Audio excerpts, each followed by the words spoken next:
All right, today we're jumping right into something big. A massive federal crackdown on hundreds of fraudulent truck driving schools all across the country. We're talking about operations that were putting all of us at risk every single day on our nation's highways.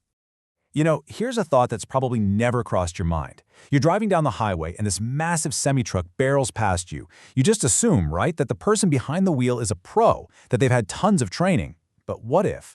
What if that person's training was a total sham? I know. That sounds pretty dramatic, right? The wild, wild west. But that's a direct quote from the U.S. Transportation Secretary, Sean P. Duffy. And it really paints a picture of just how out of control things had gotten, creating this dangerous free-for-all on our roads. So, what does this Wild West really look like? Well, you've got this huge demand for truck drivers. And whenever that happens, a kind of shadow industry pops up to cut corners. And an environment like that doesn't just mean a few rules get bent. No, we're talking about a serious, direct threat to every single one of us on the road, all because of these sham driving schools just churning out unprepared drivers.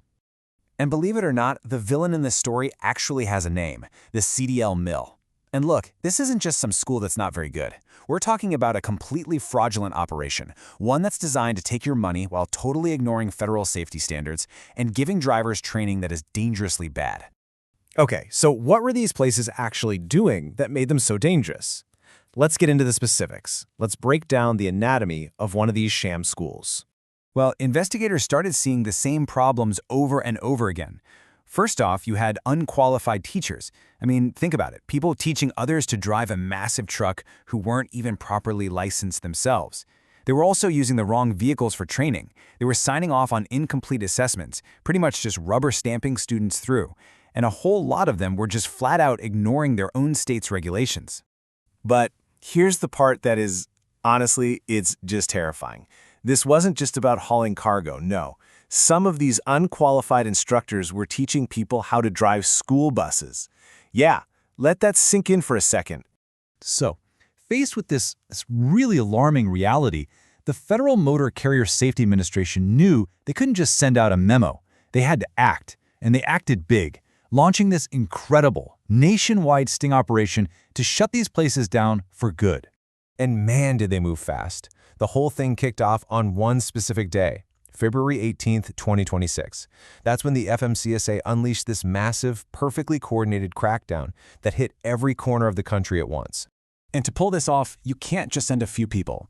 The agency basically mobilized a small army. We're talking over 300 federal investigators sent out all across the country to conduct these investigations in person at the same time. And look at this timeline. It just shows you how incredibly efficient this whole thing was. This wasn't some long, drawn-out investigation that took months. The entire nationwide sting, it was done and dusted in just 5 days. Yeah, the numbers that came out of that 5-day blitz are just staggering. In that super short window, those 300-plus investigators pulled off, get this, 1,426 on-site stings and investigations. That's an absolutely insane pace.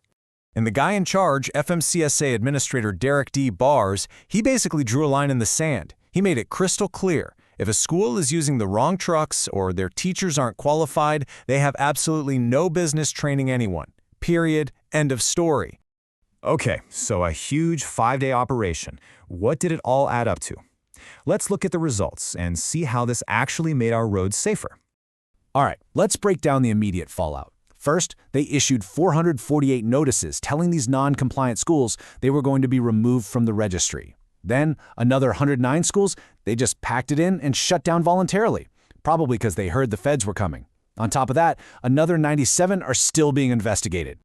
So you do the math on all that, and the impact is it's huge. Over 550 of these sham schools were either told to shut down or they're under the microscope right now. That is a ton of bad actors taken off the board. So really, it all boils down to this simple comparison. On one hand, you have a real, compliant school doing things by the book with qualified instructors and the right vehicles. On the other, you have the sham school, the CDL Mill, just cutting every possible corner, putting all of us at risk. And at the end of the day, that's what this is all about, right? It's about our safety. It's about knowing, having some confidence that the person driving that 18-wheeler, or maybe more importantly, your kid's school bus, actually got real, legitimate training. So yeah, this 5-day takedown, a huge success, no question. Hundreds of these sham schools are off the list. But it does leave us with a really important question, doesn't it? We've cleaned house for now, but how do we stop new ones from just popping up and taking their place? That's the real challenge moving forward.